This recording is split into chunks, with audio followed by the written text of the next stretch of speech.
Bueno, ok, vamos a venir con esta primera edición de análisis de estudios científicos. Este en particular vamos a empezar con el ISLEND 1 y como lo titulamos, el primer régimen semanal vía oral para el tratamiento del VIH. Realmente funciona, bueno, desde que se publicó inicialmente el avance en la Conferencia Internacional de VIH en Brasil, a la que tristemente no pude asistir. Todos sabían que, bueno, los que me conocen, sabían que era uno de mis sueños para este año. No importa, iremos la siguiente, que tocará en el 2028 en Asia. Y esto lo empezamos así.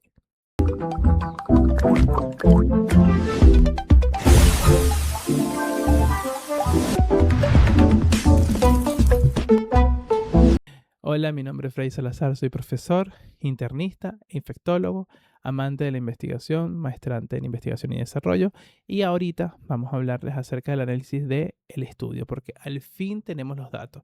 Los que nerdos que seguíamos día a día los avances del Congreso o de la Conferencia Mundial de SIDA realizada recientemente, estábamos esperando que salieran los artículos y este 31 de julio salió este ISLEND 1, una publicación en New England Journal of Medicine donde ya teníamos los datos completos y ya podemos analizar a profundidad lo que sucede o lo que explicó este grupo de investigadores sobre este nuevo tratamiento novedoso. Y es que la tenemos como difícil innovación al VIH porque el VIH hemos logrado o se ha logrado como investigadores y clínicos controlar biológicamente el VIH, siendo énfasis en controlar, haciendo que la supresión virológica sea nuestro techo en la actualidad y que pareciera que de allí para arriba biológicamente lo que faltaría es la cura, porque la supresión virológica, la carga viral indetectable con todos los efectos positivos ya son una realidad para hoy y lo que falta es que el compromiso social y político conlleve a que todos estén en tratamiento y puedan estar en carga viral indetectable. Y la persona vivir con VIH es vivir, como dicen este paciente, con una calidad de vida óptima desde todo el punto de vista, por lo menos biológico, que es lo que nos estamos refiriendo hoy inicialmente. Y desde ese punto de vista, la medicación actual, basados en inhibidores de integrasa, que fue un cambio del cielo a la tierra en lo que tiene que ver el manejo del VIH, nos damos cuenta que el Acritega, que es la marca que existía en mi país, al final inhibidor de integrasa que tengan en los diferentes países, Victegravir, dolutegravir, entracitabina, lamivudina, tenofovir, alafenamina, el que tengamos disponible, ha cambiado la visión que tenemos del VIH y es menos tóxica, se toma una vez al día, es mucho menos complicada el seguimiento y eso ha hecho que desde el punto de vista médico todo se tranquila y se resuma a una toma diaria de medicamento.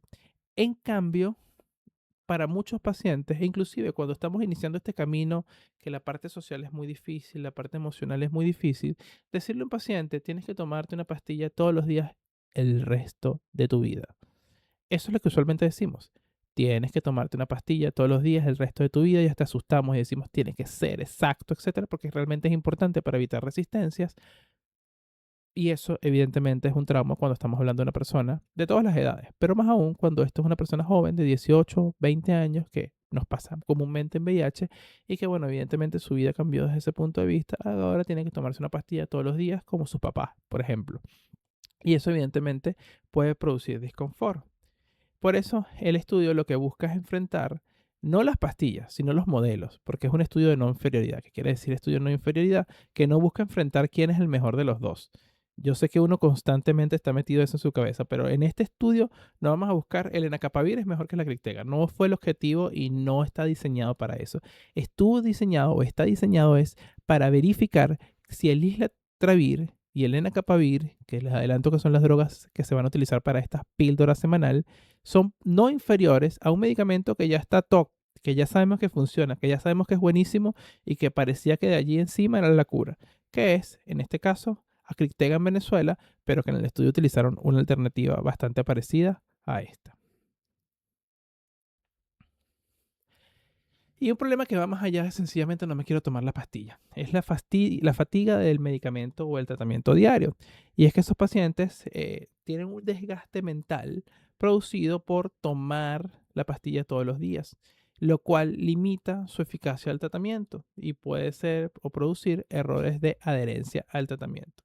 Estamos hablando que lo que está buscando es disminuir las tasas de resistencia, las tasas de tratamiento de todos los días a una vez a la semana. Y entonces pasar de 365 pastillas diarias, que vendría siendo, o sea, una tableta diaria, que son 365 pastillas al año, a pasar en un año a tomar 52 pastillas. Lo que buscaba el estudio era demostrar si la dosis semanal era posible. Eso era un sueño. Cuando iniciamos en infectología, insisto, uno tenía que decirle al paciente que tenía que tomarse una pastilla todos los días por el resto de su vida. Luego tuvimos que cambiar los inyectables. Algunos pacientes, tristemente, en Venezuela no está disponible, pero para muchos pacientes es una realidad en otros países. Y pueden espaciar hasta 2 meses su tratamiento. Pero sigue siendo un inyectable, a muchas personas no les gustan las inyecciones, son complicadas, a veces pueden dejar, son el principal efecto adverso es las reacciones locales o en el sitio, y aquí teníamos una alternativa distinta porque era oral, era como para todo el mundo. Entonces, existir un régimen diario que ya funcionaba perfectamente a pasar a un régimen semanal en el cual estamos en términos reales de 365 pastillas, 66 es feriado, a solamente 52 pastillas al año. Es un cambio importantísimo que se estaba buscando en este estudio. ¿Y qué sucedió? Bueno, tenemos dos componentes, no me voy a poner aquí a profundidad porque la intención de aquí no es hablar de la farmacología de los mismos, sino analizar el estudio, pero tenemos que entender cuáles son los componentes de esta nueva tableta semanal. El son dos conocidos, nuevos conocidos, es decir, no son medicamentos nuevos, sino son medicamentos que ya están aprobados por la FDA para el tratamiento de, bueno, en el caso del Lenacapavir para PrEP y en el caso de Islatravir para el tratamiento de enfermedades o de cepas resistentes, ambos ya tienen un perfil de seguridad comprobado y lo que querían saber era si funcionaba el hecho de unirlos para poder utilizar una medicación semanal. En el caso del lenacapavir, es un inhibidor selectivo de la cáxide.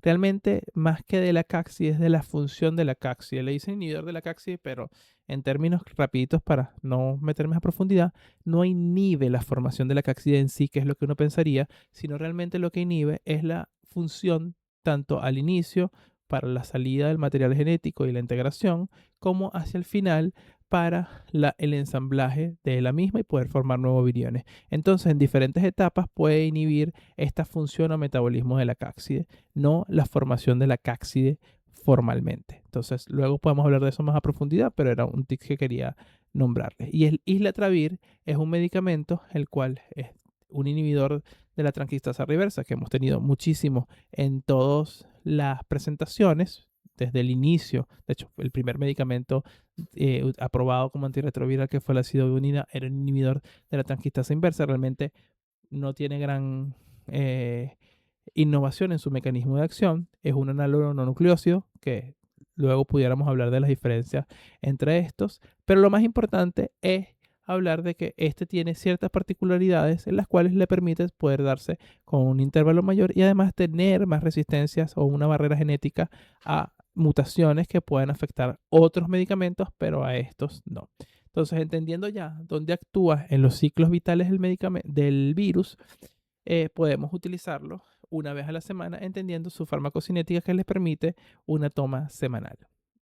Al final, lo que buscaba el estudio era enfrentar, para no inferioridad, el estándar habitual, que es en este caso Bictegravir con entracitabina y tenofovir alafenamida. Dicho sea de paso que en Venezuela no tenemos la disponibilidad de tenofovir alafenamida, tenemos dolutegravir en vez de Bictegravir y tenemos la mibudina en vez de entracitabina. Son cambios que no son tan relevantes desde el punto de vista clínico. Lo único que el perfil de seguridad del TAF es mejor desde el punto de vista renal. Entonces este medicamento es un poco mejor el que utilizamos en Venezuela desde el punto de vista perfil de seguridad. El dolutegravir tiene un mejor perfil de resistencia. El islatravir con lenacapavir, que ya les dije, se tomaba una vez a la semana. Ambos tienen un requisito de alimentos bajo, o sea, ninguno, lo cual es importante porque antes cuando dábamos inhibidores de proteasa y otros medicamentos antirretrovirales, a veces era un dolor de cabeza, tenían que decir que se lo tenía que tomar después de los medicamentos, antes de los medicamentos, etcétera. Aquí es un poco más sencillo y bueno, ya sabemos que la importancia es que reduce las tomas o la carga de pastilla en un 85%, el lenacapavir con islatravir, ya que pasamos de 365 tomas a solamente 52 tras la fase de carga. Y entonces vamos a explicar cómo funciona este medicamento. Primero, si hay una fase de carga para hacer ético el estudio y si había un fallo o había una falla de adherencia, no producir que estos pacientes tuvieran una carga viral disminuida. Entonces, eran 607 pacientes con menos de 50 copias de virus en sangre en la carga viral, lo cual quiere decir que eran indetectables, que ya tenían indetectabilidad comprobada y adicionalmente eran bien portados, es decir, son esos pacientes que van a consultas, que están adheridos, etcétera. Fue un estudio realizado en personas de este tipo, lo cual es importante para su análisis porque no podemos decir que se hizo un grupo aleatorio, no, se hizo un grupo escogido en el cual tenían que tener una carga viral indetectable, no se utilizó en personas de inicio, no se utilizó como tratamiento inicial, se utilizó para personas que ya venían con tratamiento habitual y que se rotó a este. Entonces, primero para evitar complicaciones se le dio una carga los primeros 2 días y luego compensó la carga semanal o la tableta semanal de una tableta que te comprendía 2 miligramos eh, de islatravir y 300 miligramos de lenacapavir versus el día normal, habitual de las personas, porque recordemos que ya tomaban el medicamento de Victegravir, entracitabina y tenofovir, la fenamina, en las dosis habituales de 25 miligramos, 250, respectivamente. Entonces, a las 48 semanas se hizo un análisis y se evidenció qué había pasado con el grupo que lo tomaba semanal y el grupo que lo tomaba diario. Ojo, ninguno de los dos grupos tomó, ambos grupos, perdón, no ninguno de los dos grupos. Ambos grupos tomaron todas las pastillas. Es decir, los separaron en grupos. El grupo de la pastilla semanal tomó una pastilla todos los días. Ellos no sabían que estaban tomando una pastilla semanal. ¿Y cómo se hizo ese engaño científico? Bueno, le daban una pastilla igualita todos los días. Así que no sabían si estaban tomando la medicación habitual con Victegravir o estaban tomando la medicación semanal y por un día y el resto de los 7 días o 6 días adicionales era un placebo, era un Mentos o era un tic-tac, no sé. Evidentemente tiene que cumplir las funciones de placebo y por lo tanto la pastilla se tiene que ver idéntica y que no sea ni por los investigadores ni por el paciente diferenciar que son pastillas distintas. Evidentemente eso se hace con mucha rigurosidad y por eso se llama estudio doble ciego, porque nadie sabe qué está tomando.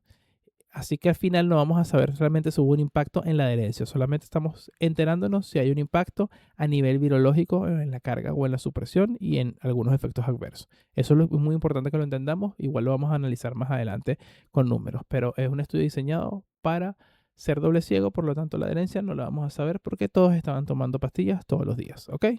Bien, unos con mentos, pero todos los días.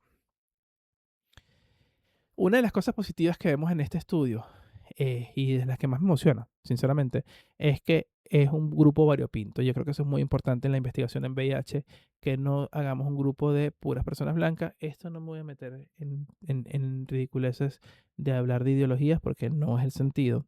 Pero muchísimas veces, y esto está demostrado en la ciencia, no es un sesgo, no es una opinión, ni siquiera mía, la mayoría de los estudios se realizan en personas blancas. ¿Por qué? Porque son principalmente estudios realizados en Estados Unidos. Y Estados Unidos tiene un predominio de personas blancas, punto. O sea, no me voy a poner intenso en eso porque no es lo que estoy buscando. Pero a veces entonces cuando llegan los estudios a otras zonas, que no, porque a partir de allí se aprueban y comienzan a comercializarse a otros lados del mundo y comienza un poco el dolor de cabeza de que no tenemos la disponibilidad o que no funciona igual en otras partes del mundo. Y por eso en estudios en los cuales son enfermedades en poblaciones vulnerables es aún más mandatorio que sea un grupo más inclusivo. Y esto lo vemos aquí con los pacientes en los cuales tenemos un 31% de raza negra, un 26% de hispanos, un 21% de mujeres asignadas al nacer, inclusive un 2% de personas trans, no binarias y personas transgéneros y un 15% mayores de 65 años, lo que nos permite un poco más de tranquilidad al trasladar los datos y bueno, esperemos que en un futuro también tener un mayor número de pacientes para también hacer estudios en estas poblaciones específicas.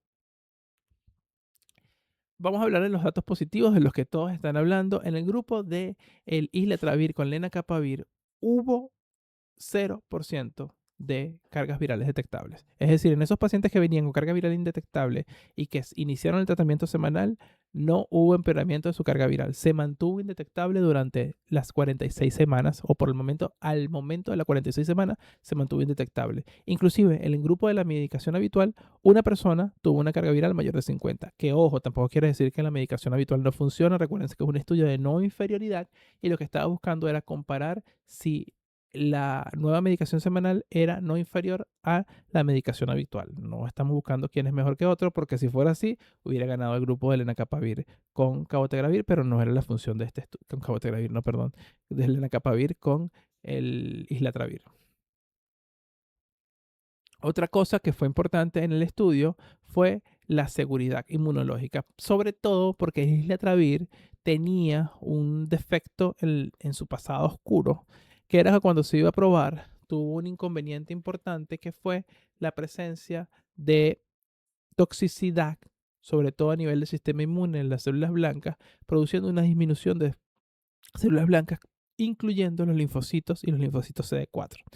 Entonces imagínense el dolor de cabeza que puede representar a un medicamento que se está elaborando como antiviral para antirretroviral para el VIH y disminuye los CD4. No tiene sentido, no entra en la lógica. Por lo tanto, hubo que hacer una reformulación, disminuir la dosis y con esto se logró tener un mejor perfil de tolerancia inmunológica y no producir disminución de los CD4 y lograr que el islatravir fuera aprobado, porque recordamos, el islatravir no es un medicamento que se aprobó para este estudio o que se está buscando aprobación, sino es un medicamento que ya está siendo utilizado en usos con otros medicamentos para resistencia, fundamentalmente aprobado para cepas resistentes.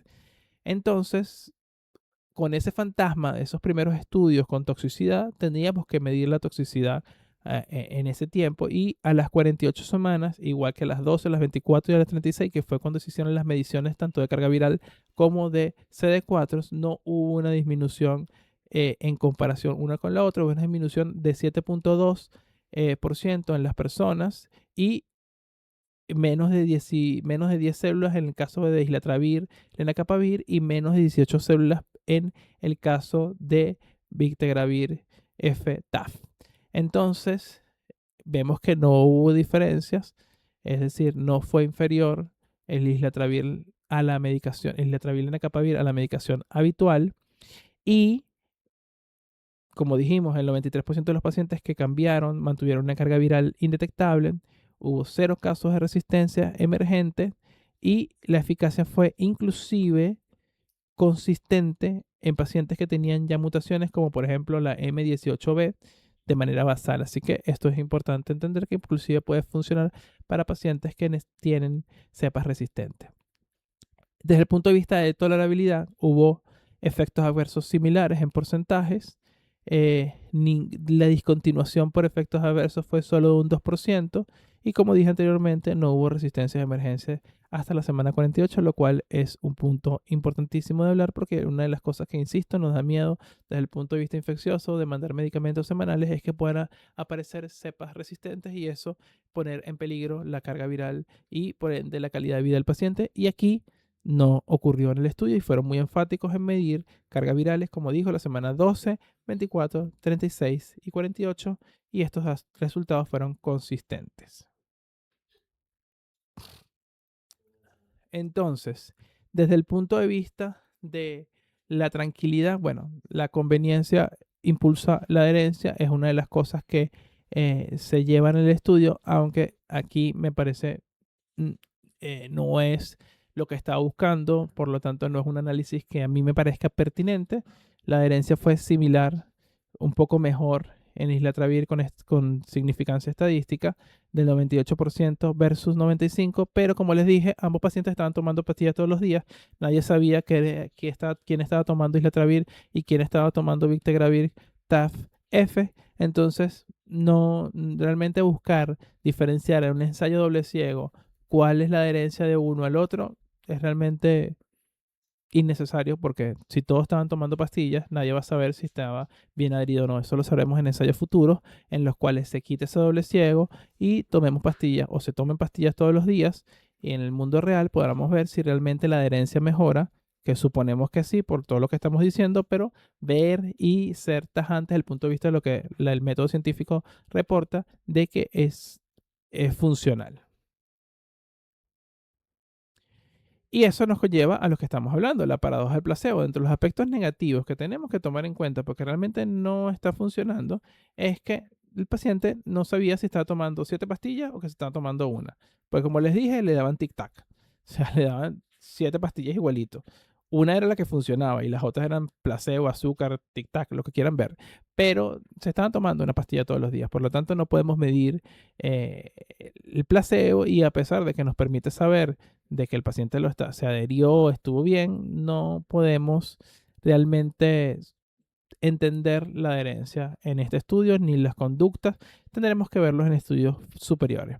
¿Por qué hacemos esto? Ustedes dirán, porque si no, un grupo de pacientes puede decir yo quiero ese medicamento semanal y el otro grupo, también el médico, escoger, porque el médico o el investigador siempre va a querer lo mejor para su paciente, entonces él va a decir, ah, yo le voy a dar este medicamento a este paciente que me cae bien, o este medicamento a este paciente porque yo creo que él se lo va a tomar y puede funcionar, entonces puede alterar los resultados del estudio, tanto el investigador, por el sesgo del investigador, como el paciente, entonces todo esto se evita utilizando el método doble ciego, cosa que utiliza en muchos estudios. Solamente quiero aclarar que no podemos validar la adherencia en base a este método.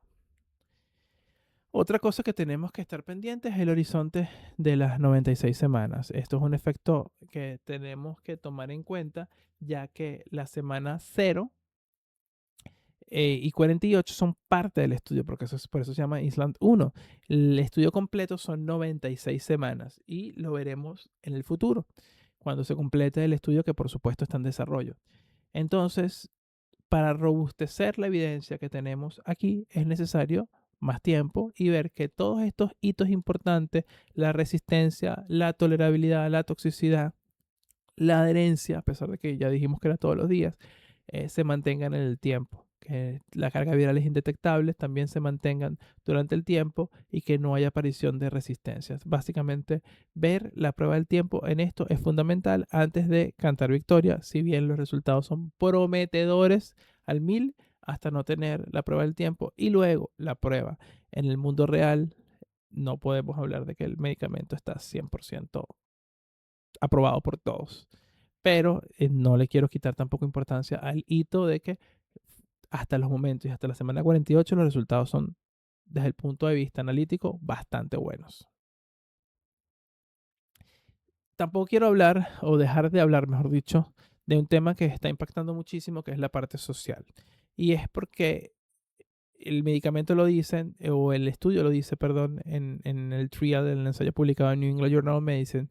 La gran complicación, o una de las complicaciones es que si el medicamento no es aprobado, al terminar el estudio, no van a seguir recibiendo las pastillas semanales a aquellos pacientes que la estaban recibiendo hasta el día de hoy durante el estudio. Y adicionalmente, muchos otros pacientes que quizás se beneficien de esto no lo van a recibir porque hay una inequidad en la distribución de estos medicamentos y son, ya lo sabemos por previos estudios, que son bastante costosos. El lenacapavir es bastante costoso en la actualidad como PrEP. Imagínense como tratamiento semanal si utilizarlo 2 veces al año como PrEP es tan complicado para nuestros países que ya está aprobado. Imagínense cómo vendría siendo el uso semanal o la medicación semanal todos los días en países de Latinoamérica donde el acceso es tan difícil, inclusive a terapias mucho más antiguas desde el punto de vista de innovación, como por ejemplo el TAF. Yo vivo en un país donde el tenofovir a la fenamina no está disponible y muchísimas veces tenemos que hacer rotaciones un poco más difíciles en pacientes que tienen toxicidad al tenofovir disoproxil fumarato. Entonces, es triste que hayan estas innovaciones y que muchísimas veces en los países y en las personas en las que se prueban, porque ya vimos que había un porcentaje importante de personas latinas, hispanas, y también se realizó en algunos países de Latinoamérica, y que esto no sea viable para nosotros. Por eso hubo protestas, inclusive en la conferencia IAS, porque esa misma pancarta en la cual vi esto, lo prueban en nosotros, pero luego no lo tenemos disponible, es parte de las problemáticas que se ven muchísimas veces en África y en Latinoamérica con respecto a estos estudios de innovación. Nunca tenemos, o nunca no, pero sí la tenemos con muchísimo más retraso que otras poblaciones, y eso evidentemente es un sesgo definitivo y se necesita voluntad política. Cuando hablo de política, no hablo solamente de Estado, gobierno, ministerio, sino también hablo de todas las personas que hacemos política en el país. Como conclusión, el estudio le fue bastante bien en los puntos de cortes que llevamos. Es un medicamento que es eficaz y que a la semana 48 ni produjo más toxicidad, ni produjo problemas en la disminución de la carga o alteraciones en las cargas virales que ya venían perfectas.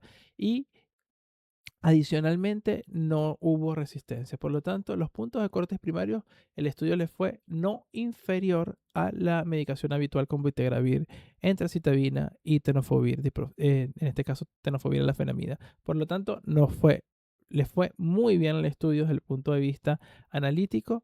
Hay algunas cosas importantes, un estudio doble ciego, por lo tanto no podemos medir adherencia, a pesar de que aparentemente según los números le fue mejor a nivel de adherencia a el dolutegravir, perdón, al islatravir con lenacapavir, pero es un estudio en el cual no podemos medir adherencia, tampoco podemos saber qué va a pasar en el tiempo hacia las próximas semanas hasta que logremos el doble de semanas y saber si estas puntos primarios positivos se mantienen durante el tiempo. Y el último punto que es que tenemos que tener, después de que esto se apruebe, de ser así y mediante a todas las energías positivas hacia que el estudio siga teniendo estos buenísimos resultados y termine aprobándose, tengamos la posibilidad de que estas innovaciones tecnológicas, farmacológicas, tenerlas en nuestros países.